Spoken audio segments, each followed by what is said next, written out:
જાય નહીં. જી વાંઢિયામાં આજ 3.5 મહિના થયા. અમારા ઉપર ખૂબ ખૂબ અત્યાચાર કરે છે પોલીસ ભાઈઓ.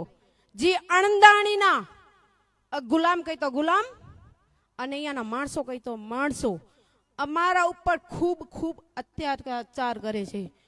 એ તો ઠીક કે ખેતરમાં તો ડહેડી જાય અને પોલીસ બસમાં નાખે છે, પણ થોડા દિવસો પહેલા અમારા ઘરમાંથી પણ અમારા ભાઈઓને ઘસાડીને ઘરમાંથી પણ લઈ ગયા. શું આવું અમે કોઈ અપરાધ કર્યો છે? બોલો, અપરાધ કર્યો છે અમે કોઈ? શું અમે કોઈ આદિવાસી નથી, આતંકવાદી નથી તે કોઈ અમને ઉપાડી જાય? અમે અમારા હક માટે લડીએ છીએ છતાં અમને ઉપાડી જાય છે.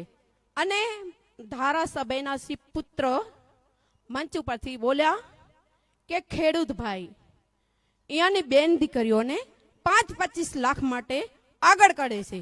શું આયાને એને બોલવાનો અધિકાર હતો? કેમ બોલ્યા? હવે અવાજ તો અમે ઉઠાવશું કે તમે શું અમાને બોલો છો. આવો અમે આવા જવાબ અમે દેશું.